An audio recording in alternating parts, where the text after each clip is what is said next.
ডান দিকে যত যাবো আমার সময় বাড়বে, আর উপর দিকে গেলে ভোল্টেজ বাড়বে। তো আমি তোমাকে বললাম যে 2 ভোল্ট ডিসি।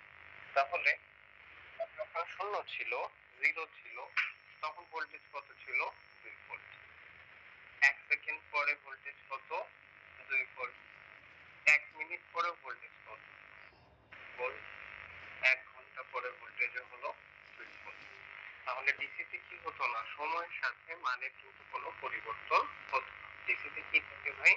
সময়ের সাথে মান স্থির থাকে। ডিসিতে সময়ের সাথে মানের কোনো পরিবর্তন হয় না, সেটা ভোল্টেজ হোক বা কারেন্ট। কিন্তু এসিতে কি হবে দেখো, আমি যদি বলতাম 2 ভোল্ট এসি, তাহলে মান সবসময় একই রকম থাকবে না, সময়ের পরিবর্তনের সাথে মানের পরিবর্তন হয়ে যাবে।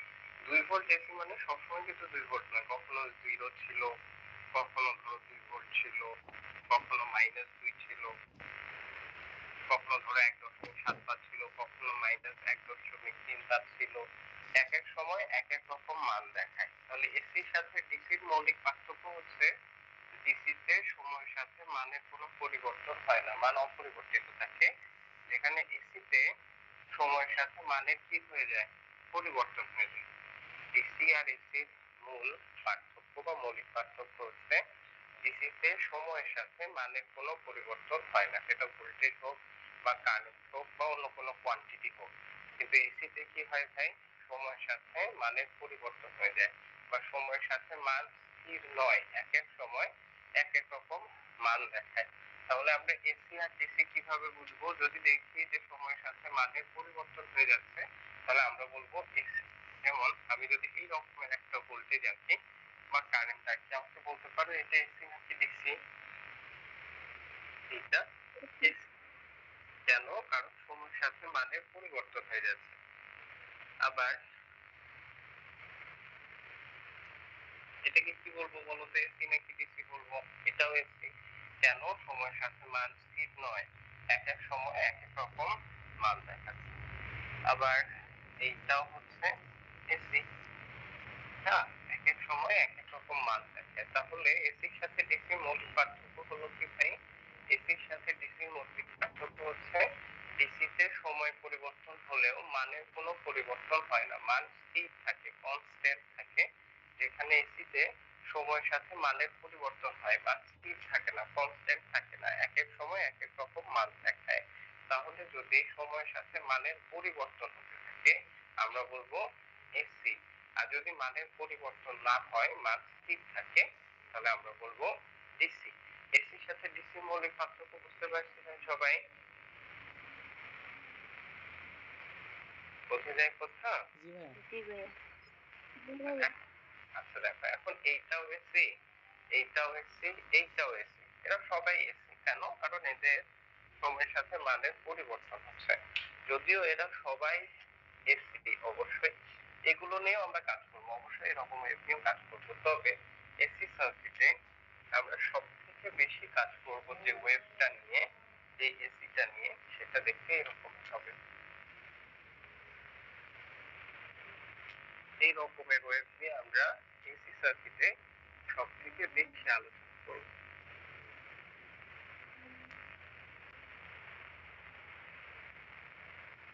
এইটা নিশ্চয়ই এসি, এইগুলো এসি, এগুলো নিয়ে আমরা আলোচনা করব। তবে এই ওয়েভ নিয়ে আমরা সব থেকে বেশি আলোচনা করবো। এটা ভোল্টেজের ওয়েভ হতে পারে বা কারেন্টের ওয়েভ হতে পারে। এই ধরনের ওয়েভকে আমরা বলি সাইন ওয়েভ। কেমন ওয়েভ ভাই? Sine wave. এখন প্রশ্ন হচ্ছে সাইন ওয়েভ কেন? এই ধরনের ওয়েভের নাম সাইন ওয়েভ কেন হলো? কারণ এই ওয়েভটাকে সাইনের একটা সমীকরণ দিয়ে প্রকাশ করা যায়। কারণ এই ওয়েভটাকে এই সমীকরণ দিয়ে লেখা যায় v equals to vm। এই ধরনের সমীকরণ, এটা যদি ভোল্টেজের ওয়েভ হয়, vm sin ওমেগা t। এখন আমি বললেই তো হবে না, আমাকে তো মিলাই দিতে হবে, তাই না? তো এখন মিলাই দিচ্ছি। দেখো, এখানে ভোল্টেজের মান ছিল 0, এখানে ভোল্টেজের মান সর্বোচ্চ, সর্বোচ্চ মান, তাই আমি বললাম vm। এখানেও ভোল্টেজের মান সর্বোচ্চ, তবে রেফারেন্সের উপরের দিকে পজিটিভ হয় আর এর দিকে নিচে নামলে হয় নেগেটিভ। এটা যেহেতু নিচের দিকে আছে, এটা অবশ্যই সর্বোচ্চ, তবে এটা নেগেটিভ সর্বোচ্চ, মাইনাস vm। ঠিক আছে ভাই? এটা হলো সাইন। সাইন, কস, ট্যান ইত্যাদি ত্রিকোণমিতিক অনুপাতের পরে যা থাকে সেটা হলো কোণের মান, তাই না? এখানে কোন কত ডিগ্রি ছিল? 0 ডিগ্রি। তাহলে দেখো 0 ডিগ্রিতে Vm থাকলো sin 0 ডিগ্রির মান কত? 0। তাহলে ভোল্টেজের মান কত হচ্ছে? 0। দেখো দেখি এখানে ভোল্টেজের মান 0। এটা যদি 0 ডিগ্রি হয় এটা হচ্ছে 90 ডিগ্রি, তাই না ভাই? আচ্ছা তাহলে আমরা sin 90 ডিগ্রি মান যদি বসাই sin 90 ডিগ্রি মান হচ্ছে 1। 1 দিয়ে Vm কে গুণ করলে কি হবে? Vm। তাহলে ভোল্টেজের মান কত হচ্ছে? Vm। দেখো দেখি এখানে ভোল্টেজ Vm ছিল। এটা 90 ডিগ্রি হলে এটা হচ্ছে 180 ডিগ্রি। sin 180 ডিগ্রির মান হচ্ছে 0। 0 দিয়ে Vm কে গুণ করলে হবে 0। তাহলে দেখো দেখি এখানে ভোল্টেজের মান 0 ছিল কিনা। এটা 180 ডিগ্রি হলে এটা হচ্ছে 270 ডিগ্রি। ঠিক আছে? sin 270 ডিগ্রি মান হলো -1। -1 দিয়ে Vm কে গুণ করলে হচ্ছে ভোল্টেজের মান -Vm। দেখো দেখি এখানে ভোল্টেজের মান -Vm ছিল কিনা। প্রতিটা পয়েন্টে যে কোনো পয়েন্টে মিলে যাবে। যেহেতু এই ওয়েভটাকে সাইনের একটা সমীকরণ দিয়ে প্রকাশ করা যাচ্ছে, এজন্য এই ধরনের ওয়েভকে আমরা বলছি সাইন ওয়েভ। যদি কজের সমীকরণ দিয়ে প্রকাশ করা যেত তাহলে আমরা বলতাম কজ ওয়েভ। কথা কি বুঝতে পারছো? যেহেতু এই ওয়েভটাকে সাইনের সমীকরণ দিয়ে প্রকাশ করা যাচ্ছে, এজন্য এই ওয়েভটাকে আমরা বলছি সাইন ওয়েভ। সাইন ওয়েভ কেন, এটা কি বুঝতে পারছো সবাই? এখন এখানে যেমন আমাদের সাইন ওয়েভ মূল বিন্দু থেকে শুরু হয়েছে, দুনিয়ার সব সাইন ওয়েভ কি মূল বিন্দু থেকে শুরু হবে? তার মানে দুনিয়ার সব সাইন ওয়েভের জন্য কি এই সমীকরণ কাজে লাগবে কিনা? না ভাই। তাহলে আমরা সাইন ওয়েভের জন্য একটা সাধারণ সমীকরণ শিখে নিই। আমরা শিখছি সাধারণ সমীকরণ। সাধারণ সমীকরণ কার জন্য সাধারণ সমীকরণ শিখছি ভাই? সাইন ওয়েভের জন্য। এই সমীকরণ দিয়ে দুনিয়াতে যত সাইন ওয়েভ আছে সবাইকে এক্সপ্রেস করা যাবে। যদি ওই সাইন ওয়েভ ভোল্টেজের হয়ে থাকে তাহলে ভোল্টেজের সাইন ওয়েভের সাধারণ সমীকরণ হচ্ছে Vm sin omega T plus minus theta. আর যদি সেটা কারেন্ট হয়ে থাকে তাহলে সাধারণ সমীকরণ হচ্ছে I equals to Im omega T plus minus theta. কথা কি বুঝতে পারছো? এখানে বোঝার চেষ্টা করি কোনটা কি বোঝাচ্ছে। ছোট হাতের ভি, যেটা ধরো আমরা ভোল্টেজের সমীকরণ নিয়ে কথা বলছি, এটা আমাদের বোঝাচ্ছে ইনস্ট্যান্টেনিয়াস ভ্যালু, তাৎক্ষণিক মান। তাৎক্ষণিক তাৎক্ষণিক মান। যেমন আমি বললাম 0 ডিগ্রিতে মান কত? 0 ডিগ্রিতে মান 0। 90 ডিগ্রিতে মান কত? 90 ডিগ্রিতে মান Vm। তাহলে ভি আমাকে কি বলছে? যে কোনো মুহূর্তের মান কত? 90 ডিগ্রিতে কত, 80 ডিগ্রিতে কত, 40 ডিগ্রিতে কত, তাই না ভাই? Vmটা কি এখানে? ভি হচ্ছে সর্বোচ্চ মান, ম্যাক্সিমাম ভ্যালু, ভোল্টেজের সর্বোচ্চ মান Vm। আচ্ছা, সাইন কস ট্যান ইত্যাদি তো ত্রিকোণমিতিক অনুপাত, তাই না ভাই? ওমেগাটা কি? ওমেগা হচ্ছে কৌণিক বেগ। ওমেগা হলো কৌণিক বেগ, অ্যাঙ্গুলার ভেলোসিটি। এখন কৌণিক বেগের সাথে সম্পর্কটা কোথায়? এখানে আমরা যে সাইন ওয়েভটা দেখতেছি, এই যে সাইন ওয়েভ, এটাকে এই হাফ সাইকেলকে যদি আমি এখানে নিয়ে আসি, ঠিক একটা সার্কুলার মোশনের মতো হচ্ছে না, একটা কৌণিক বেগের মতো হচ্ছে। ঠিক আছে? খেয়াল করছো কি? যেমন 360 ডিগ্রি একবার ঘুরে আসতে সম্পূর্ণ হয়। আচ্ছা, এটা যদি না বুঝি আমরা তাতেও সমস্যা নাই। আমরা জেনারেটর তো করছিলাম না, কি বলো? এই হলো নর্থ পোল, এই হচ্ছে সাউথ পোল। ধ্রুবক বল রেখা যাচ্ছে নর্থ পোল থেকে সাউথ পোলের দিকে। আমি যদি কন্ডাক্টরকে ঘুরাই তাহলে কন্ডাক্টর ফ্লাক্স কাটবে এবং ইএমএফ উৎপন্ন হবে। সেটা কেমন ইএমএফ উৎপন্ন হচ্ছিল? AC sine wave. তাহলে ঘূর্ণনের সাথে কৌণিক বেগের সাথে ভোল্টেজ বা কারেন্টের সম্পর্ক আছে না ভাই? অবশ্যই সম্পর্ক আছে। এটা কি এখানে কি হচ্ছে? টাইম, সময়, টাইম। দেখো সময়ের পরিবর্তনের সাথে সাথে কিসের পরিবর্তন হচ্ছে? ভোল্টেজের পরিবর্তন হচ্ছে। থিটা, থিটাটা কি এখানে ভাই? থিটা হলো ফেজ অ্যাঙ্গেল। থিটা হচ্ছে ফেজ অ্যাঙ্গেল। ফেজ অ্যাঙ্গেল এই কনসেপ্টটা আমাদের কাছে নতুন। তাহলে আমরা ফেজ অ্যাঙ্গেলটা শিখে নিই। তাহলে আমরা ফেজ অ্যাঙ্গেল লিখে কোলন দিলাম। ফেজ, তোমরা ফেজ অ্যাঙ্গেল লিখে কোলন দাও। আমি ফেজ অ্যাঙ্গেলের সংজ্ঞা বলছি এখন তোমাকে।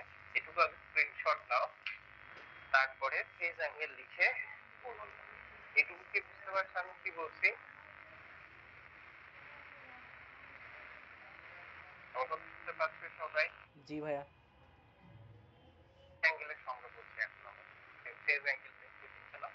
দেখো কোনো একটি ভেক্টর, ফেজ অ্যাঙ্গেল লিখে কোলন দাও। কোলন দেওয়ার পরে লেখো কোনো একটি ভেক্টর রেফারেন্স থেকে যত ডিগ্রি সামনে বা পেছনে থাকে, কোনো একটি ভেক্টর কোনো একটি ভেক্টর রেফারেন্স থেকে কোনো একটি ভেক্টর রেফারেন্স থেকে যত ডিগ্রি সামনে বা পেছনে থাকে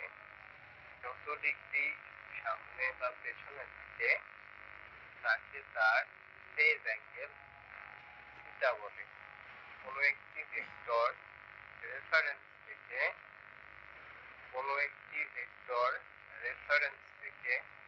যত ডিগ্রি সামনে বা পেছনে থাকে তাকে তার ফেজ অ্যাঙ্গেল থিটা বলে।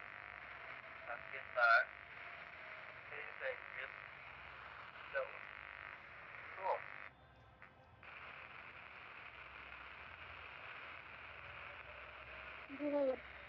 আচ্ছা, তাহলে আমরা বিষয়টা একটু বোঝার চেষ্টা করি যে এখানে কি বলা হচ্ছে। বলছে কোন একটি ভেক্টর, আমাদের যে কারেন্ট আছে, ভোল্টেজ আছে, এগুলো সবই ভেক্টর না ভাই? ভেক্টর মানে কি? যার মানও আছে আবার দিকও আছে। কারেন্টের মান আছে না বলো? আবার কারেন্টের দিকও তো আছে। ভোল্টেজের মান আছে, ভোল্টেজেরও দিক আছে। পোলারিটি আছে না? পজিটিভ মাথা, নেগেটিভ মাথা। তো ভোল্টেজ, কারেন্ট এগুলো সব ভেক্টর, তাই না? তো বলছে কোন একটি ভেক্টর রেফারেন্স থেকে, এটা এক্স অক্ষ, এটা ওয়াই অক্ষ। এক্স অক্ষ ওয়াই অক্ষ যেখানে মিলিত হয় সেটাকে আমরা বলি মূল বিন্দু। কি বলি ভাই? মূল বিন্দু। এই মূল বিন্দুকে রেফারেন্সও বলা হয়, কারণ সব হিসাব আমরা মূল বিন্দু থেকে করি। তো বলছে কোন একটি ভেক্টর রেফারেন্স থেকে যত ডিগ্রি সামনে বা পেছনে থাকে তাকে তার ফেজ অ্যাঙ্গেল। মনে করো আমার কাছে একটা ভোল্টেজ আছে, এই ভোল্টেজটা রেফারেন্সের 30 ডিগ্রি পরে থেকে শুরু হচ্ছে, এটা হলো একটা ভোল্টেজ। তো বলছে কোন একটি ভেক্টর রেফারেন্স থেকে যত ডিগ্রি সামনে বা পেছনে থাকে, যেমন এই ভেক্টরটা রেফারেন্সের 30 ডিগ্রি পর থেকে শুরু হচ্ছে, তাহলে এই ভোল্টেজের ফেজ অ্যাঙ্গেল কত ভাই? ফেজ অ্যাঙ্গেলকে আমরা থিটা বলছি। এই ভোল্টেজের ফেজ অ্যাঙ্গেল হচ্ছে 30 ডিগ্রি। পরে থেকে যেহেতু শুরু হচ্ছে এই জন্য মাইনাস। আচ্ছা, এরকমও তো হতে পারে কোন একটা ভেক্টর আছে, ধরো আমার কাছে একটা কারেন্ট আছে, এই কারেন্টটা রেফারেন্সের 45 ডিগ্রি আগে থেকে শুরু হচ্ছে। তাহলে বলছে কোন একটি ভেক্টর রেফারেন্স থেকে যত ডিগ্রি সামনে বা পেছনে থাকে, এবার 45 ডিগ্রি সামনে আছে, তাহলে এটা ফেজ অ্যাঙ্গেল কত হবে? প্লাস 45। তাহলে আমাকে এখানে বলতে পারো আমার কাছে একটা ধরো ভোল্টেজ আছে যেটা রেফারেন্স থেকে শুরু হচ্ছে, বলো তো এটার ফেজ অ্যাঙ্গেল কত ডিগ্রি হবে? 0 ডিগ্রি। গুড, কারণ এটা কোথা থেকে শুরু হচ্ছে? রেফারেন্স থেকে শুরু হচ্ছে। কথা কি বুঝছো? এখন আমি আবার প্রথম থেকে রিপিট করি।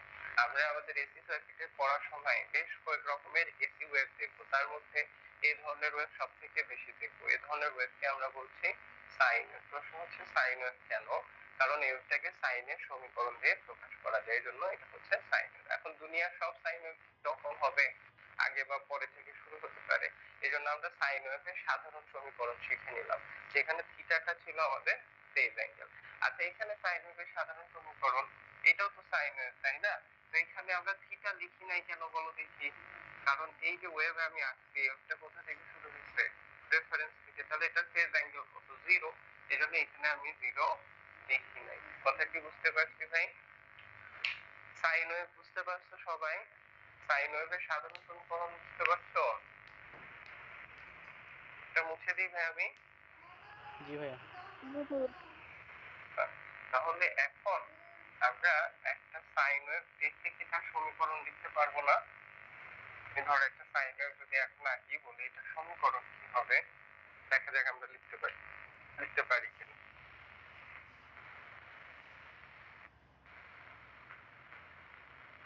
এটা মনে করো কারেন্টের একটা ওয়েভ, যেটা 30 ডিগ্রি পরে থেকে শুরু হচ্ছে। কারেন্টের মান হলো 20। এটা একটা সাইন ওয়েভ, তাহলে এই সাইন ওয়েভের সমীকরণ কি হবে? দেখো এটা কারেন্টের ওয়েভ, ঠিক আছে ভাই? তাহলে আমরা সাধারণ সমীকরণ জানি I equals to Im sin omega T plus minus theta. তাহলে এই লিখলাম Im টা কি? Maximum current. এখানে কারেন্টের সর্বোচ্চ মান কত দেখো? 20 রুট। তাহলে কি লিখছি? 20 রুট। এটা একটা সাইন ওয়েভ, লিখলাম sine omega T plus minus theta. এটা কি রেফারেন্স থেকে শুরু হচ্ছে? না। তাহলে এটা ফেজ অ্যাঙ্গেল কি 0 হবে? থিটার মান 0 হবে না। কত ডিগ্রি পরে থেকে শুরু হচ্ছে? 30 ডিগ্রি। তাহলে ফেজ অ্যাঙ্গেল কত? 30 ডিগ্রি।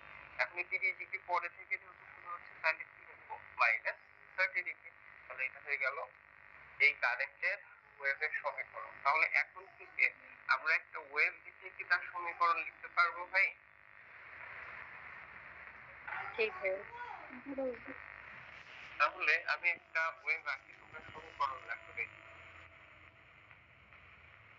এটা ধরো ভোল্টেজের একটা ওয়েভ, এটা ওমেগা টি, আর এইটা হলো ম্যাক্সিমাম মান, এটাকে আমি বললাম 100, এটা হলো 45। বলো দেখি এই ওয়েভের সমীকরণ কি হবে?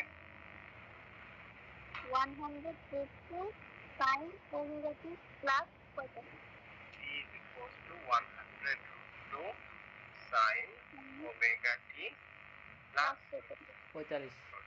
তাহলে এখন থেকে আমরা একটা ওয়েভ দেখে কি করতে পারবো, তার সমীকরণ লিখতে পারবো। ঠিক একই ভাবে আমি যদি তোমাকে কোনো সমীকরণ লিখে দেই, তুমি ওয়েভ আঁকতে পারবে না। মানে আমি লিখলাম v1 is equals to Tm sin omega t minus 45 degree। আমি লিখলাম v2 is equals to Tm sin omega t plus 30 degree and v3 is Tm sin omega t minus 30 degree। এই তিনটা ওয়েভ লিখছি আমি, ভোল্টেজের ওয়েভ। এই তিনটা ভোল্টেজের ওয়েভ থেকে সমীকরণ থেকে তার ওয়েভ আঁকতে পারবে না। মানে আমরা এতক্ষণ কি করলাম, ওয়েভ দেখে তার সমীকরণ লিখলাম। এখন আমি ওয়েভের সমীকরণ লিখে দিছি, তোমরা ওয়েভের ছবি আঁকতে পারবে না সবাই? পারবো পারবা? ভাইয়া। হ্যাঁ, তাহলে v1 v2 v3 এর জন্য ছবি এঁকে ফেলো। আমি তো দেখতে পাচ্ছি না তোমাদের ছবিগুলো। এখন তোমরা এক কাজ করো, তোমরা ছবি আঁকো, ছবি এঁকে তোমরা গ্রুপে পোস্ট করো, হোয়াটসঅ্যাপ গ্রুপে। এবং আমার কথা আগে ভালো করে শোনো, আমি কি বলছি। তিনটা সমীকরণ লিখছি আমি, তাই না ভাই? তিনটা সমীকরণের জন্য তিনটা ওয়েভ হবে, এবং এই তিনটা ওয়েভ তোমরা একই ছবির উপরে আঁকবা। মানে আলাদা তিনটা ওয়েভ আঁকবা না, কিন্তু একই ছবিতে তিনটা ওয়েভ আঁকবা। আমার কথা কি বুঝছো? মানে এইটা রেফারেন্স, ধরো এইটা হলো v1, এইটা হলো v2, এটা হলো v3, এইভাবে একই ছবির মধ্যে তিনটা আঁকবা। আমার কথা বুঝছো? তাহলে তোমরা v1 v2 v3 যে সমীকরণ লেখা আছে, এই তিনটা সমীকরণের জন্য তিনটা ওয়েভ আঁকবা একই ছবিতে। ওয়েভ এঁকে ছবি তুলে হোয়াটসঅ্যাপে পোস্ট করো, আমি দেখি তোমরা ঠিকঠাক আঁকতে পারছো কিনা। পোস্ট করা যাবে কি ক্লাস করতে করতে? করা না গেলে বলো। যাই করা। হ্যাঁ, তাহলে ঠিক আছে, ছবি এঁকে খাতায় ছবি তুলে এখনই হোয়াটসঅ্যাপে আমার যে গ্রুপ আছে গ্রুপটাতে পোস্ট করো, আমি দেখি তোমরা ঠিকঠাক করতে পারছো কিনা।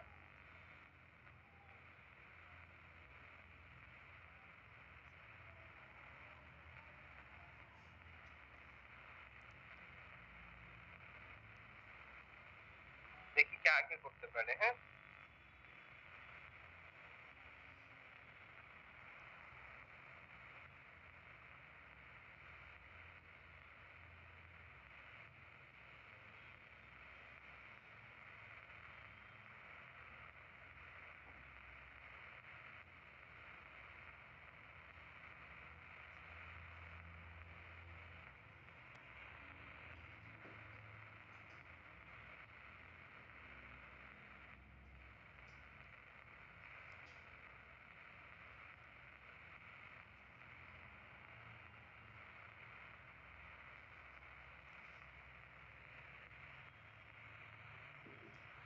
ভাইয়া আমি করছি, কিন্তু আমি পোস্ট করতে পারবো না, পোস্ট করতে পারছো না? ঠিক আছে, যারা পোস্ট করতে পারছো তারা পোস্ট করো, কারণ দেখো। স্ক্রিন রেকর্ড হচ্ছে তো এই জন্য। আচ্ছা আচ্ছা, যাদের সম্ভব পোস্ট করা তারা পোস্ট করে ফেলো, দেখো। করা বলতে হোয়াটসঅ্যাপে সেন্ড করো আর কি, যাদের সম্ভব আছে।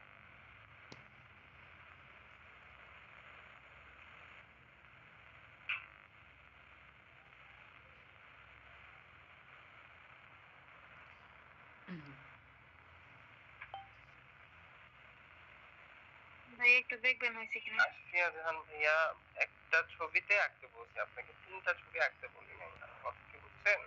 আপনি আঁকছেন ঠিক আছে, হ্যাঁ, তিনটাকে একটা ফিগারের মধ্যে ড্র করতে বলছি, বাকি ঠিক আছে আপনার। হ্যাঁ, একই অ্যালাইনমেন্টে করছি তো হ্যাঁ তাই। ঠিক আছে ভাই, সমস্যা নেই, একই ছবিতে লাভই আছে আপনার, ঠিক আছে। হ্যাঁ, কিন্তু একটা বিষয় আপনি খেয়াল করেন, আমি এখানে যে লিখছি v1 v2 v3, v1 v2 আর v3 সবার যে ম্যাক্সিমাম ভ্যালু সেগুলো কি লিখছি আমি সমান। এটাকে আমি লিখছি vm1 vm2 না, v1 v2 v3 সবার ম্যাক্সিমাম ভ্যালু কেমন লিখছি সমান। তাহলে আমি যখন ছবি আঁকছি সবার ম্যাক্সিমাম ভ্যালু অবশ্যই কেমন হবে সমান। তাহলে 1 নম্বর যে ওয়েভটা সেটা 45 ডিগ্রি পরে থেকে শুরু হবে, এটা ফেজ অ্যাঙ্গেল -45 ডিগ্রি। তাহলে এটা হচ্ছে আমাদের 1 নম্বর ভোল্টেজ V1। এটা কোথা থেকে শুরু হচ্ছে? 45 ডিগ্রি পরে থেকে শুরু। V2 যেটা সেটা 30 ডিগ্রি আগে থেকে শুরু হবে। V2 টা শুরু হচ্ছে 30 ডিগ্রি আগে থেকে। তবে আমরা খেয়াল রাখবো যে সবার ম্যাক্সিমাম ভ্যালু কেমন সমান, এটা যেন আমরা খেয়াল রাখি। ছোটখাটো বিষয়গুলোর জন্য সেটা মার্কস হয়তো বেশি পাওয়া যাবে না। এটা হচ্ছে আমাদের এটা 30 ডিগ্রি আগে থেকে শুরু হচ্ছে। আর V3 যেটা সেটা 30 ডিগ্রি পরে থেকে শুরু হবে এবং ম্যাক্সিমাম মান আমরা খেয়াল করে দেখবো যে ম্যাক্সিমাম মান কিন্তু সবার সমান আছে। এটা হচ্ছে আমাদের V3, এটা 30 ডিগ্রি পর থেকে শুরু হবে। ঠিক আছে, বাকি সবার ঠিক আছে এমনিতে? Very good. তাহলে এখন আমি যতটুকু বললাম ততটুকু হ্যাঁ ঠিক আছে, ফাইন, সবারই ঠিক আছে, কিন্তু সবাই যে কাজটা করছো যে ভিএম এর মান ছোট বড় করছো, হ্যাঁ ভাই, এটা ছোট বড় হয়েছে। হ্যাঁ, কিন্তু প্রতিটা ওয়েভের জন্য ম্যাক্সিমাম মান কিন্তু আমি সমান রাখি। যদি আমি এরকম লিখতাম, আমাগুলি মনে হয় ঠিক আছে। হ্যাঁ, তো আমি যদি এরকম লিখতাম vm1 vm2 vm3, তার মানে বোঝা যাচ্ছে তাদের ম্যাক্সিমাম মান কিন্তু সমান নয়। তাহলে তুমি কম বেশি করতে পারতে, ইটস ওকে। বাকি ঠিক আছে, আমরা কনসেপ্ট বুঝতেছি, ঠিক আছে, ফাইন। তাহলে আমি প্রথম থেকে আরেকবার রিভিউ করি। আজকে আমরা পড়ছিলাম এসি সার্কিট। এসি সার্কিটে আমরা এসি নিয়ে আলোচনা করব। এসি মানে কি হবে? সময়ের সাথে মান স্থির থাকবে না, সময়ের সাথে মানের পরিবর্তন হতে থাকবে। সেটা কারেন্ট হোক বা ভোল্টেজ হোক, সময়ের সাথে মানের কি হবে ভাই? পরিবর্তন হবে। ঠিক আছে, এখন আমরা বেশ কিছু AC circuit, AC voltage, current, এরকম এসি ওয়েভ নিয়ে আলোচনা করব। তবে আমরা সবথেকে বেশি যে ওয়েভটা দেখব সেটা হচ্ছে সাইন ওয়েভ। ওয়েভটাকে সাইন ওয়েভ কেন বলছি? কারণ এই ওয়েভটাকে সাইনের সমীকরণ দিয়ে এক্সপ্রেস করা যেতে পারে। তারপরে আমরা সাইন ওয়েভের সাধারণ সমীকরণ শিখে নিলাম, না কি বলো? সাধারণ সমীকরণ শেখার পরে আমরা শিখলাম যদি একটা সাইন ওয়েভের সমীকরণ দেওয়া থাকে তাহলে ওই সমীকরণ দেখে আমরা ওয়েভের ছবি আঁকতে পারি। ঠিক একইভাবে যদি কোনো ওয়েভ দেওয়া থাকে সেই ওয়েভ দেখে আমরা তার সমীকরণ লিখতে পারি। ঠিক আছে, এখন খুব ইম্পর্টেন্ট একটা টার্ম আমরা শিখবো, সাইকেল। সাইকেল আমাদের ক্লিয়ার করতে হবে। তোমরা কি সাইকেল সম্পর্কে আইডিয়া আছে তোমাদের? মনে করো এখানে আমাদের কাছে একটা ভোল্টেজের ওয়েভ আছে, তো আমি যদি এখান থেকে হিসেব করা শুরু করি, বলো তো এক সাইকেল কতটুকু হবে? বলতে পারবে কেউ? 360 ডিগ্রি পূর্ণ হলে এক সাইকেল। 360 ডিগ্রি পূর্ণ হলে এক সাইকেল। তার মানে তোমরা কি বলতে চাচ্ছ যে 360 ডিগ্রি মানে এক সাইকেল? 360 ডিগ্রি মানে 2π, তাই না ভাই? তার মানে আমরা কি বলছি 360 ডিগ্রি মানে এক সাইকেল, কি বলো? জি না ভাইয়া, এক সাইকেল তাই বলছো না? সিমিলার ভ্যালু পর্যন্ত যাইতে হবে। হ্যাঁ, গুড। সাইকেলের সাথে 360 ডিগ্রির কোনো সম্পর্ক নেই। সম্পর্ক হচ্ছে যতক্ষণ পর্যন্ত সিমিলার ভ্যালু রিটার্ন করছে না ততক্ষণ পর্যন্ত সাইকেল চলবে। যখনই সিমিলার ভ্যালু রিটার্ন করবে ওই সাইকেল শেষ, নতুন সাইকেল শুরু হবে। হ্যাঁ, ধরো আমি এখান থেকে সাইকেল হিসেব করা শুরু করছি, এখানে ধরো মান 5। হ্যাঁ, সেম মান আসা মানে তো 360 ডিগ্রিতে পৌঁছানো, তাই না? আচ্ছা, সেম মান আসা মানে 360 ডিগ্রিতে পৌঁছানো, আপনার কথা আমি মেনে নিলাম। হ্যাঁ, তাহলে এটা একটা ওয়েভ, নিশ্চয়ই এটা এসি, তাই না ভাই? অবশ্যই এসি। তাহলে এইখান থেকে যদি আমরা হিসেব শুরু করি তাহলে 360 ডিগ্রি কিন্তু এই জায়গায়। তাহলে আপনি কি বলবেন এবার? এইটুকু এক সাইকেল হবে আসলে? না, প্রথমটুকু। এইটুকু, তাই না? এইটুকু কি 360 ডিগ্রি হয়েছে? না, 360 ডিগ্রি হয়নি, 180। 180 ডিগ্রি। তাহলে আমি কি বলতে পারবো 360 ডিগ্রি মানে এক সাইকেল? বিষয়টা আসলে এরকম। সিমিলার ভ্যালু রিটার্ন করা লাগবে যতক্ষণ পর্যন্ত সিমিলার ভ্যালু রিটার্ন করছে না। তো আমি ধরে নিলাম এই মানটা হচ্ছে 5। ঠিক আছে ভাই, সাইকেল ক্লিয়ার করতে হবে। আমরা যত তাড়াতাড়ি সাইকেল ক্লিয়ার করতে পারবো সামনের টপিক সহজ হয়ে যাবে আমাদের কাছে। তাহলে দেখো এইটা হলো 5। তাহলে মান আমি এখান থেকে শুরু করছি সাইকেল হিসেব করে, যে এখান থেকে এক সাইকেল কতটুকু হলো। তাহলে মান 0 থেকে বেরো 1 হলো, 2, 3, 4, 5। আমরা কি একই রকম মান পাচ্ছি? পাচ্ছি না। 5 এর পরে মান কমে আবার কত হবে? 4। তো 4 তো ভাই আমি এখানেও পাইছিলাম। তবে দেখো এই 4 টা ঊর্ধ্বগামী ছিল আর এই 4 টা হলো নিম্নগামী। মানে মিললেও দিকে মিলছে না। 4 এর পরে 3, 2, 1, 0। 0 এর পরে কি হচ্ছে? উপরে থাকলে পজিটিভ, নিচে নামলে নেগেটিভ, তাই না ভাই? তাহলে -1, -2, -3, -4, এটা হচ্ছে -5। পরে কি হবে -4, -4 তো এখানেও ছিল, কিন্তু এই -4 নিচে যাচ্ছিল আর এই -4 উপরে যাচ্ছে, মানে মিললেও দিকে মিলছে না। -3, -2, -1, 0 এই পর্যন্ত কিন্তু আমরা সিমিলার ভ্যালু পাই নাই, মানে মিললেও কিন্তু দিকে মেলে নেই। এই 0 পরে কি হচ্ছে 1, কেমন 1 ভাই? উপরের দিকে ওঠা 1, উপরের দিকে ওঠা 1 তো এইখানেও ছিল। তাহলে এইটুকু আসার পরে আমি সিমিলার ভ্যালু ফিরে পাইলাম, এজন্য এখান থেকে এইটুকু হচ্ছে একটা সাইকেল। এখন সেটা কত ডিগ্রি সেটা আমরা মেপে নিতে পারবো, কোন মেপে নিতে পারবো সেটা আমাদের ইস্যু নয়। তাহলে যতক্ষণ পর্যন্ত সিমিলার ভ্যালু রিটার্ন করবে না ততক্ষণ পর্যন্ত সাইকেল চলবে, যখনই সিমিলার ভ্যালু রিটার্ন করবে ওই সাইকেল শেষ, নতুন সাইকেল শুরু হবে। ধরে নাও যে এটার মান 5, 0, 1, 2, 3, 4, 5, 5 এর পরে 4, মানে মিলল দিকে মিলছে না, 3, 2, 1, 0, 0 এর পরে 1, উপরের দিকে ছিল, এখানেও ছিল। তাহলে এখান থেকে এইটুকু হচ্ছে একটা সাইকেল। ঠিক আছে ভাই? তাহলে আমরা ওয়েভ দেখে সাইকেল হিসেব করতে হবে আমাদের। মনে করো এই রকমের একটা ওয়েভ আছে, তাহলে এখান থেকে যদি আমরা হিসেব করি সিমিলার ভ্যালু এখানে এসে রিটার্ন করছে, তাই না ভাই? তাহলে এটুকু হচ্ছে একটা সাইকেল।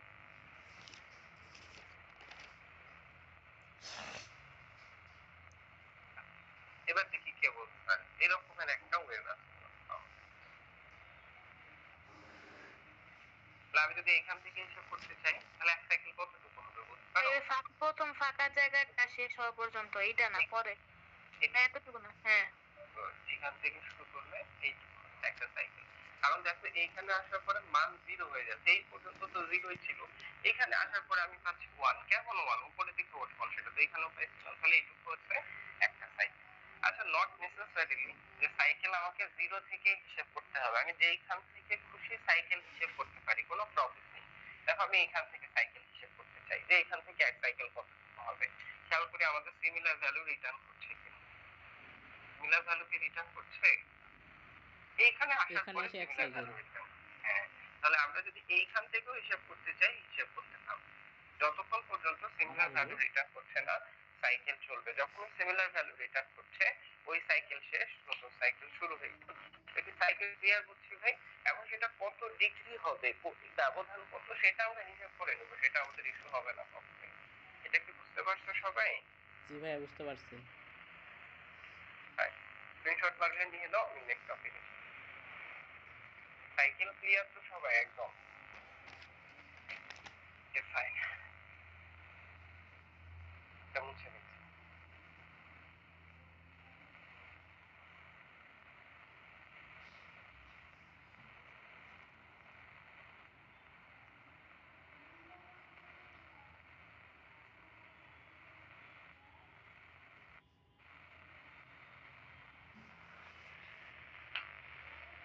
আচ্ছা, আমরা যোগ করতে পারি ভাই। আমি তোমাকে বললাম যে 3, 5, 9 এর যোগ করো। যোগকে ইংরেজিতে কি বলি আমরা? সাম। সাম 3 প্লাস 5 প্লাস 9, তাই না? যোগকে ইংরেজিতে কি বলি ভাই? সাম। বললাম তিনটা সংখ্যা যোগ করো, 10টা, 100টা, 1000 সংখ্যা যোগ করো। ভেরি গুড, সাম করছো।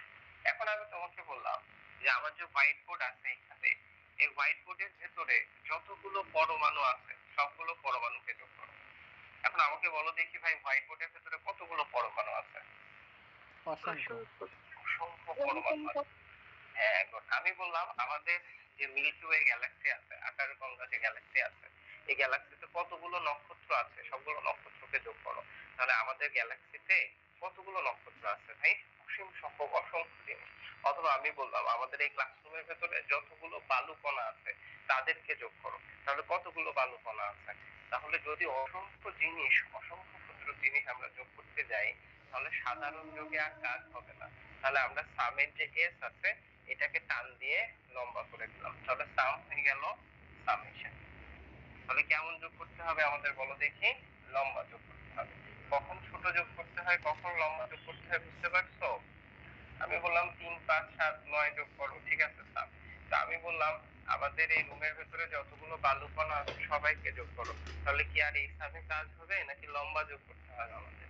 লম্বা যোগ করতে হবে, সাম হয়ে যাবে সামেশন। কথা কি বুঝছো? এখন কিছুক্ষণ আগে আমি তোমাকে বলছিলাম এই হোয়াইট বোর্ডের ভেতরে যতগুলো পরমাণু আছে তাদেরকে যোগ করো।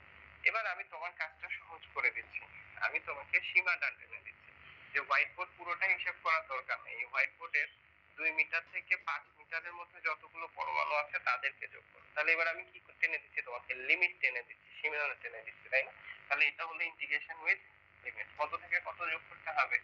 2 মিটার থেকে 5 মিটার। আমার কথা বুঝতে পারছো কি? কখন ছোট যোগ করবো আর কখন লম্বা যোগ করব, কথা কি বোঝা যায় ভাই? কখন সাম হবে, কখন সামেশন হবে, এবং সামেশনের লিমিট টেনে দিলাম আমি। লিমিট সহ সামেশন বুঝতে পারছো কি তোমরা? জি ভাইয়া। কথা কি ক্লিয়ার? বড় যোগ হইলে ভাইয়া এই যে সামেশন, আর ছোট যোগ হইলে সাম। যখন আমরা অনেক অনেক বস্তু একত্রিত করব, অনেক বস্তু ক্ষুদ্র ক্ষুদ্র অনেক জিনিসকে যখন আমরা একত্রিত করব, অসীম সংখ্যক বস্তু, যেমন আকাশগঙ্গা গ্যালাক্সিতে কতগুলো নক্ষত্র আছে, এটা কি একটা দুইটা নক্ষত্র আছে? একটা দুইটা করে কাউন্ট করা যাবে? বা আমি বললাম যে এখানে যতগুলো বালুকণা আছে তাদেরকে যোগ করি, এটাকে আমরা একটা দুইটা করে কাউন্ট করতে পারবো? নিশ্চয় করতে পারবো না। তখন আর সাধারণ যোগে কাজ হবে না, তখন সাম করতে হবে, সামেশন। সামেশনের লিমিট টেনে দেওয়া কি বুঝতে পারছো সবাই? ঠিক আছে, এটা আমি মুছে দিচ্ছি। ঠিক আছে ভাই? আমাদের এসি সার্কিটে বা এসি ওয়েভের মেইন প্রবলেম যেটা, ডিসিতে যেমন সময়ের সাথে মানের কোনো পরিবর্তন হচ্ছিল না, মান নির্দিষ্ট ছিল, এসিতে তা নয়। এসিতে সময়ের সাথে মান পরিবর্তন হয়, নির্দিষ্ট কোনো মান নেই। কিন্তু আমাদের তো এসি সার্কিটের অঙ্ক করতে হবে, আর অঙ্ক করতে গেলে নির্দিষ্ট মান লাগবে, এবং কারেন্ট বের করতে হলে ভোল্টেজের মান লাগবে। কিন্তু আমাদের প্রবলেমটা কি, আমাদের যে ভোল্টেজ আছে সেটা তো ভাই ফিক্সড নয়, এক এক সময় এক এক রকম মান দেখাচ্ছে। এটা মনে করো ভোল্টেজের একটা ওয়েভ, ঠিক আছে ভাই? কিসের ওয়েভ বলো দেখি? এটা ভোল্টেজের ওয়েভ। এই ভোল্টেজের ওয়েভের জন্য সমীকরণ বলতে পারবে আমাকে? এই ভোল্টেজ যদি সাইন ওয়েভ হয় তাহলে এটা সমীকরণ কি হবে বলো দেখি? v equals to vm sin omega t। এটা কেন লিখলাম না? কারণ আমাদের ওয়েভটা কোথা থেকে শুরু হয়েছে? রেফারেন্স থেকে। গুড। এই ওয়েভের যদি আমি এক সাইকেল হিসেব করতে যাই 0 থেকে, তাহলে বলো তো এক সাইকেল কতটুকু হবে? কতটুকু হবে বলো? 160 ডিগ্রি বা 2 পাই রেডিয়ান। ঠিক আছে কথা ভাই? এখন সমস্যা দেখো, আমাদের যে ভোল্টেজটা আছে এই ভোল্টেজের মান কিন্তু ফিক্স নয়, এক এক সময় এক এক রকম মান দেখাচ্ছে। মান কখনো কম, কখনো বেশি, কখনো পজিটিভ, কখনো নেগেটিভ। বাট আমাকে তো ক্যালকুলেশনে যেতে হবে ভাই। ক্যালকুলেশন করার জন্য আমরা এই ওয়েভ থেকে, সাইন ওয়েভ থেকে কার্যকরী মান বের করে নিব। কেমন মান বের করে নিব ভাই? কার্যকরী মান। এটাকে আমরা বলছি আরএমএস ভ্যালু। এবং আমরা সকল ক্যালকুলেশন, এসির সকল ক্যালকুলেশন আরএমএস ভ্যালু দিয়ে করব। এসির সকল ক্যালকুলেশন কোন ভ্যালু দিয়ে করব ভাই? RMS value. তাহলে আরএমএস বিষয়টা বোঝার চেষ্টা করি। R stands for root, M stands for mean. আচ্ছা, রুট তো বুঝি আমরা, তাই না ভাই? রুট হলো বর্গমূল, এম হলো মিন। মিন মানে হচ্ছে গড়, মিন মানে হলো গড় করা। গড় করতে পারি ভাই আমরা? আমি তোমাকে বললাম 5 7 9, এর গড় করো। গড় করতে হলে কি করতে হয়? আগে যোগ করতে হয়, 5 যোগ 7 যোগ 9। হ্যাঁ, এবার কয়টা সংখ্যা আছে এখানে? 3টা সংখ্যা, তাহলে 3 দিয়ে ভাগ করতে হয়। গড় করা জানি তো আমরা, নাকি বলো ভাই? তাহলে আমরা হচ্ছি RMS. R stands for root, M stands for mean, S stands for square. বর্গ করতে হবে, ঠিক আছে? স্কয়ার মানে হলো বর্গ। তাহলে আরএমএস ভ্যালু বের করতে হলে কি করতে হয়? রুট করতে হয়, গড় করতে হয়, আর স্কয়ার করতে হয়। একটু মনোযোগ দিলে হয়ে যাবে। এখানে ইঞ্জিনিয়ারিং বেশি দূর নাই, এখানে ইঞ্জিনিয়ারিং অল্প, ক্যালকুলেশন বেশি। তাহলে আমাদের এখানে যে ভোল্টেজটা আছে দেখো, এই ভোল্টেজের আমরা আরএমএস মান বের করতে চাই। আরএমএস মান কেন বের করব? আরএমএস হচ্ছে আমাদের কার্যকরী মান। আমরা যখন ক্যালকুলেশন করতে যাই সার্কিটে, অবশ্যই আমরা আরএমএস মান নিয়ে কাজ করবো আর কি। হ্যাঁ, তাহলে এই ভোল্টেজের আমরা আরএমএস মান বের করতে চাই, তাহলে লিখলাম ভিআরএমএস। ঠিক আছে ভাই? ভিআরএমএস কিভাবে বের করতে হবে? প্রথমে করতে হবে রুট, করে দিলাম। তারপরে করতে হবে গড়। কার আরএমএস বের করছো? ভোল্টেজের, তাহলে ভোল্টেজের গড় করতে হবে। এখন একটা কথা মাথায় রাখবা, আরএমএস ভ্যালু বের করার জন্য এক সাইকেল নিয়ে কাজ করতে হয় সব সময়। আরএমএস ভ্যালু বের করার জন্য কয় সাইকেল নিয়ে কাজ করতে হয় ভাই? এক সাইকেল। আমাদের এখানে 0 থেকে হিসাব করলে এক সাইকেল কতটুকু হচ্ছে? 2 পাই। আমরা কি করলাম? প্রথমে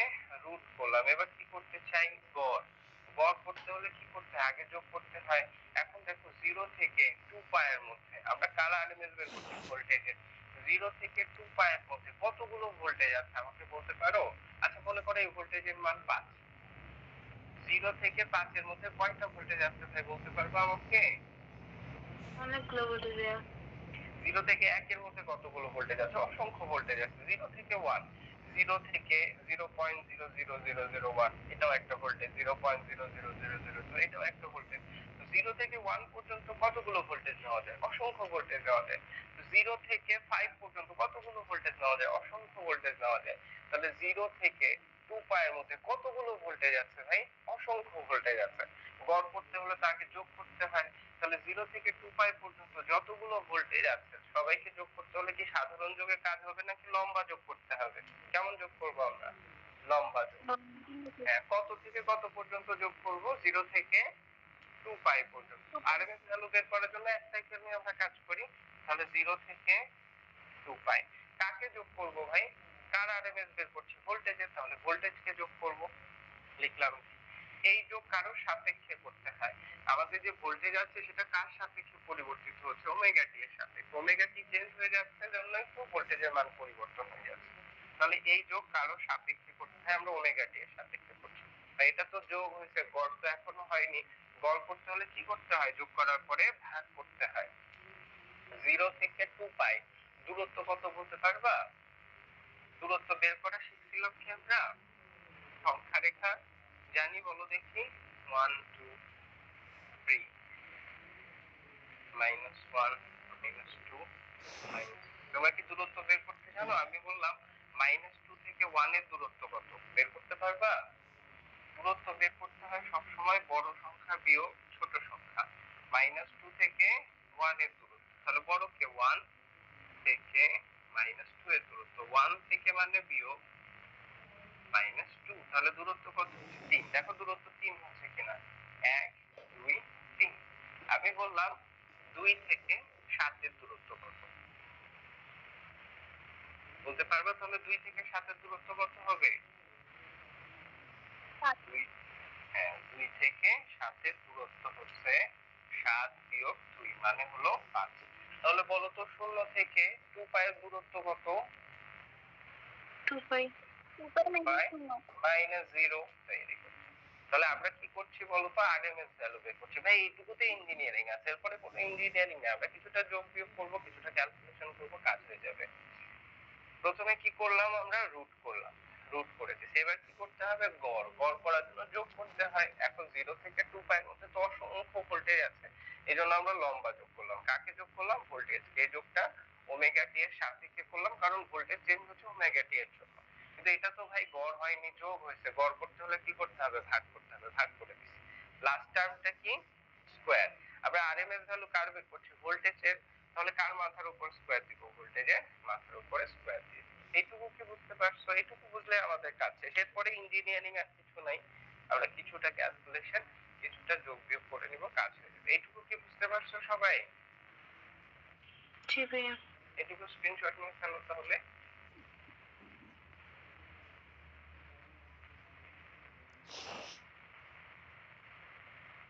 স্ক্রিনশট নিছো? ডান পাশেরটা মুছে দিই। আমরা খুঁজছি আরএমএস ভ্যালু। তাহলে এখন আমরা আরএমএস ভ্যালু বের করি। হ্যাঁ, ইয়ার is equals to root over 2 থেকে 0 বাদ দিলে কত হবে? 2 2 ভাই কনস্ট্যান্ট। 2 কেন কনস্ট্যান্ট? 2 তো কনস্ট্যান্ট, আর পায়ের একটা নির্দিষ্ট মান আছে না? কনস্ট্যান্টে তো ইন্টিগ্রেশন হয় না, এটাকে বাইরে বের করলাম আমরা। তাহলে 1/2 বাইরে চলে আসে। তাহলে ইন্টিগ্রেশনের ভেতরে কি থাকে দেখো। আমি লাইনগুলো ভেঙে ভেঙে লিখছি, যদিও এত লাইন লেখার প্রয়োজন পড়বে না। b square d omega t। আর আমাদের লিমিট হলো 0 থেকে 2 এটুকু কি বুঝছো সবাই? root over 1/2 ইন্টিগ্রেশন 0 থেকে 2 ভোল্টেজ। ভোল্টেজের মান জানি না আমরা ভাই। দেখো ভোল্টেজের সমীকরণ, তাহলে ভোল্টেজের মান যদি বসাই দিই, v এর মাথার উপরে কি আছে? স্কয়ার। তাহলে এটার মাথার উপরে স্কয়ার হবে, vm square sin k square করলে sin স্কয়ার ওমেগা টি d ওমেগা টি। এটুকু কি বুঝতে পারছো সবাই? আমরা ভোল্টেজের মান বসাই দিলাম এখানে। হ্যাঁ, এবার দেখো আমাদের যে vm আছে, vm টা কনস্ট্যান্ট। আচ্ছা vm কি হিসেবে কনস্ট্যান্ট? তাই আমার যে সাইন ওয়েভ আছে, সাইন ওয়েভটা কি এইরকম যে প্রথম কয়েকটা সাইকেল অনেক বেশি ছিল তারপরে আস্তে আস্তে ছোট হচ্ছে, বিষয়টা কি এইরকম বলো দেখি? এরকম তো নয়। আমাদের ওয়েভটা কেমন? তাহলে আমাদের প্রত্যেক সাইকেলে সর্বোচ্চ মান কেমন হচ্ছে বলো তো? সমান হচ্ছে নাকি এরকম প্রথম দিকে মান বেশি ছিল আস্তে আস্তে মান কমে গেছে, এরকম হচ্ছে কি আমাদের ওয়েভ? নাকি আমাদের মান সবসময় কেমন ছিল? সর্বোচ্চ মান। প্রতিটা সাইকেলে সর্বোচ্চ মান সমান ছিল না ভাই? প্রতিটা সাইকেলে আমাদের যে পিক ভ্যালু ছিল, ম্যাক্সিমাম ভ্যালু, সেটা কেমন ছিল? একই ছিল, সমান ছিল। তাহলে আমাদের যে ভিএম আছে সেটা কনস্ট্যান্ট না বলো দেখি? নাকি আমাদের ওয়েভ এরকমের ছিল না এরকমের ছিল? ভিএম কি হিসেবে কনস্ট্যান্ট, সবাই কি ক্লিয়ার? Maximum value. হ্যাঁ, ম্যাক্সিমাম ভ্যালু প্রতিটা সাইকেলের জন্য। এটা তো এক সাইকেল নিয়ে কাজ করছি আমরা। প্রতিটা সাইকেলের জন্য ম্যাক্সিমাম ভ্যালু কেমন? সমান। তাহলে ভিএম স্কয়ার কনস্ট্যান্ট, কনস্ট্যান্টকে বাইরে বের করে নিয়ে আসলাম। তো হচ্ছে ভিএম স্কয়ার বাই 2 পাই। ইন্টিগ্রেশনের ভেতরে থাকছে 0 থেকে 2 pi sin square omega t d omega t. এখন সমস্যা হচ্ছে sin স্কয়ার থিটার কোনো ইন্টিগ্রেশনের সূত্র আমাদের জানা নেই। sin স্কয়ার থিটার ইন্টিগ্রেশন যে কত হবে এটা আমরা জানি না। গণিতে একটা মজার বিষয় হচ্ছে আমরা এক লাইনের পরিবর্তে যা খুশি তাই লিখতে পারি, শর্ত হচ্ছে যদি আগের লাইনে ফেরা যায়। আমি লিখলাম bm square by 2 pi integration 0 থেকে 2 পাই। এখানে কি আছে? sin স্কয়ার ওমেগা টি, আমি লিখলাম 2 sin square omega t d omega. Extra কি লিখছি? 2 2 তো এখানে ছিল না। তাহলে এক কাজ করি, আমরা হাফ দিয়ে এটাকে গুণ করে দিই, তাহলে কি আগের লাইনে ফেরা যায়? যায় ভাইয়া, যায়। 2 দিয়ে গুণ করে আমার লাভ কি হলো? 2 sin স্কয়ার থিটা মানে হচ্ছে 1 minus cos 2 theta. 2 sin square theta মানে হলো 1 মাইনাস cos 2 থিটা। তাহলে এটা ইন্টিগ্রেশন করা যাবে। হাফ কি কনস্ট্যান্ট, কনস্ট্যান্ট কি আমরা বাইরে নিয়ে আসতে পারি? তাহলে লাইনটা কেমন হচ্ছে দেখো, এই হাফ যদি বাইরে আসে তাহলে vm স্কয়ার আর নিচে হলো 4 পাই, 4 পাই, আর ভেতরে থাকছে 2 sin স্কয়ার। 2 sin স্কয়ার থিটার সূত্র হচ্ছে 1 মাইনাস cos 2 ওমেগা। এটুকু কি বুঝছি সবাই? এটুকু বুঝছো? জি ভাইয়া, বুঝতে পারছি। সূত্র পড়ছে, 2 sin স্কয়ারের সূত্র। হ্যাঁ, এবার ইন্টিগ্রেশনটা করে ফেলি। তাহলে আমি বাম পাশটা একটু মুছে দিচ্ছি। আমরা ইন্টিগ্রেশন করে ফেলি এবার। আমরা জানি ইন্টিগ্রেশনের ইন্টিগ্রেশন আর ডিফারেন্সিয়েশনের দিকে কাটা যায়। ইন্টিগ্রেশন অফ ডিএক্স মানে জানি কি আমরা? ইন্টিগ্রেশন অফ ডিএক্স মানে হচ্ছে এক্স। আমরা কি জানি? sin x cos x এর ইন্টিগ্রেশন কি হয়? cos x কে dx এর সাপেক্ষে ইন্টিগ্রেশন করলে হয় sin x। হ্যাঁ, cos x এর ইন্টিগ্রেশন হয় sin। এবার সহজ বিষয়, কঠিন ইন্টিগ্রেশন কিছুই নয়, এটা সহজ integration. Integration of dx, dx এর ইন্টিগ্রেশন হয় a, আর sin cos থিটা কে ইন্টিগ্রেশন করলে হয় sin থিটা। তাহলে দেখো d ওমেগা t দিয়ে যদি আমরা 1 কে গুণ করি তাহলে হবে d omega t। Integration of d omega t সমান কি হবে? ইন্টিগ্রেশন অফ dx সমান যদি x হয় তাহলে ইন্টিগ্রেশন d ওমেগা t সমান কি হবে ভাই? Omega t. ওমেগা t হবে। কথা কি বুঝতেছো?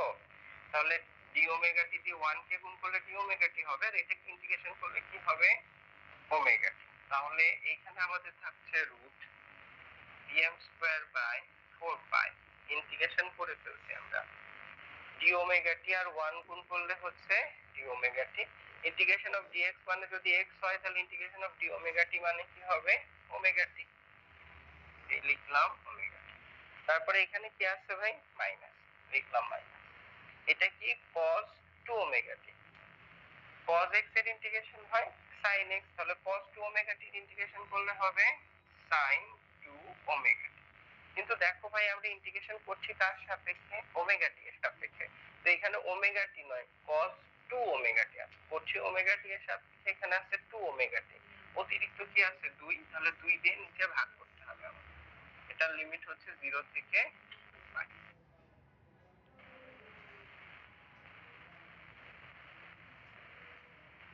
তোমার মধ্যে বোঝা না এই বিষয়টা? বুঝতে পারছি ক্লিয়ারলি। মনে মনে গালিগালাজ করতেছো না তো? না ভাইয়া, আচ্ছা, এইটুকু বুঝছো সবাই? এইটুকু পর্যন্ত কি ক্লিয়ার? এটুকু স্ক্রিনশট নাও।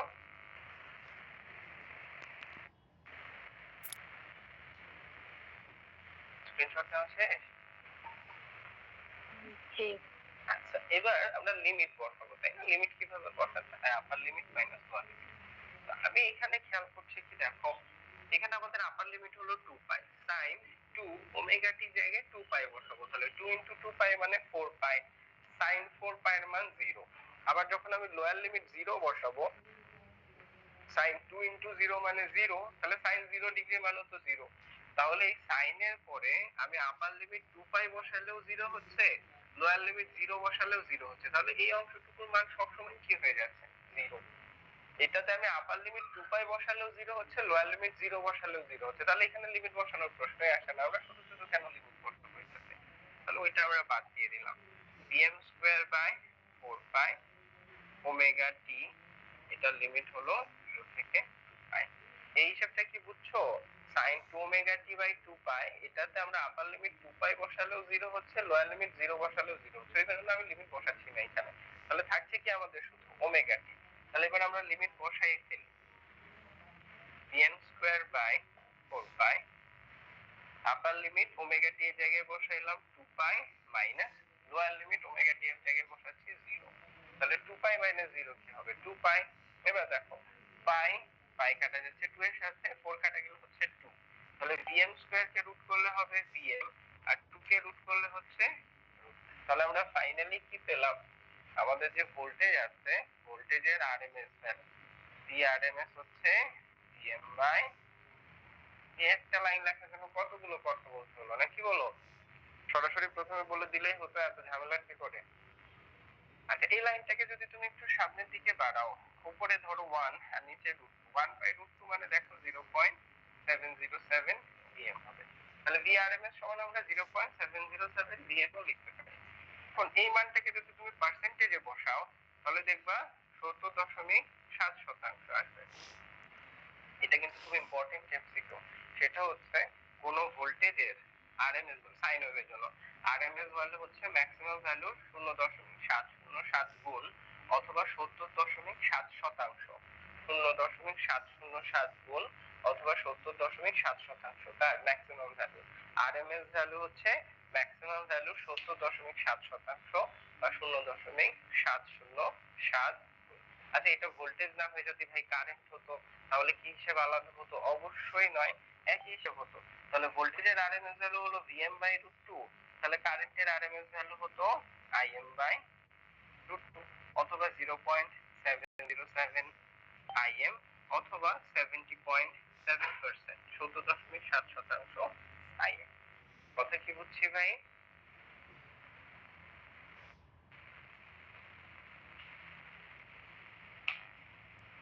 ভাই লিমিট মনে হয় শেষ হয়ে যাচ্ছে, একটু চেক করো।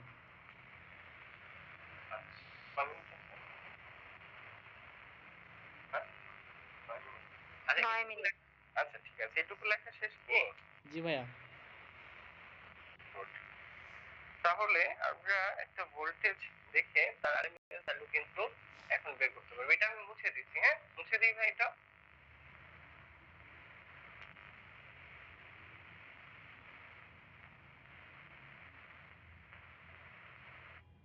তাহলে আমি তোমাকে একটা কারেন্টের সমীকরণ দিয়ে দিলাম। আমি বললাম I is equals to 7.07 sin omega T minus 30 degree.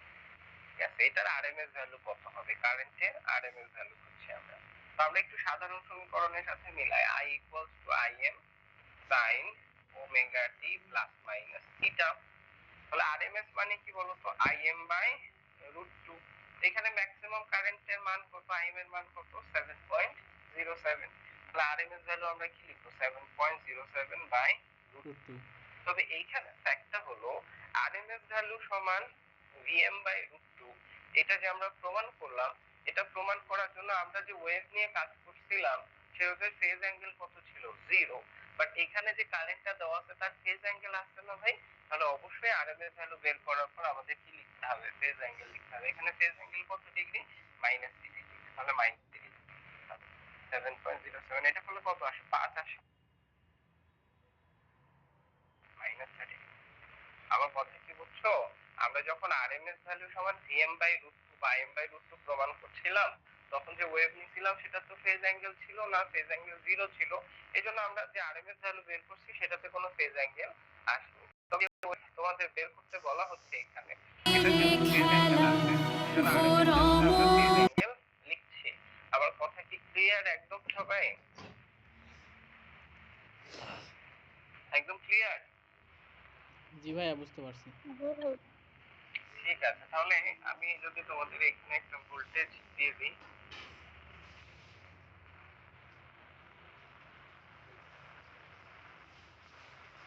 এটা ভোল্টেজের একটা ওয়েভ। হ্যাঁ,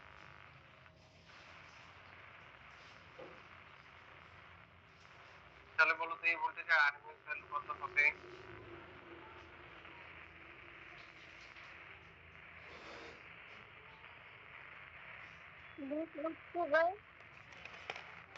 আবার বলেন।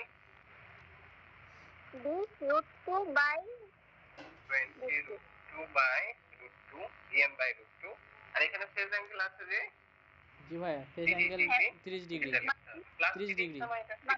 Plus minus. মাইনাস মাইনাস √2 থেকে কাটা গেলে হবে 20। 20 অ্যাঙ্গেল।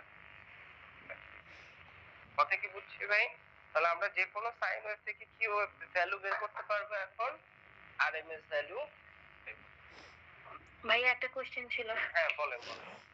এটা তো এই ক্লাসে তো লিমিট শেষ হয়ে যাচ্ছে, নেক্সট লিংক নতুন লিংক দিব আর কি। হ্যাঁ, নতুন লিংকে কি ভাইয়া মেশিন ক্লাস হবে না এসি ক্লাসে হবে? না, আজকে আমরা এসি সার্কিটে কন্টিনিউ করি। আমরা যেহেতু দেরি করে শুরু করছি, আমি টার্গেটে পৌঁছাতে পারিনি এখনো। টার্গেটে না পৌঁছালে আবার নতুন করে ওকে শুরু করতে হবে। আমি আমার টার্গেট শেষ করি। হ্যাঁ, নেক্সট টপিকও আমাদের সার্কিটই কন্টিনিউ থাকবে। আচ্ছা, এইটুকুতে কোনো প্রশ্ন থাকলে করতে পারো। এইটুকু যা পড়ালেখা থেকে বুঝতে পারছো? জি, বুঝতে পারছি। ঠিক আছে, তাহলে নতুন লিংকে জয়েন করো।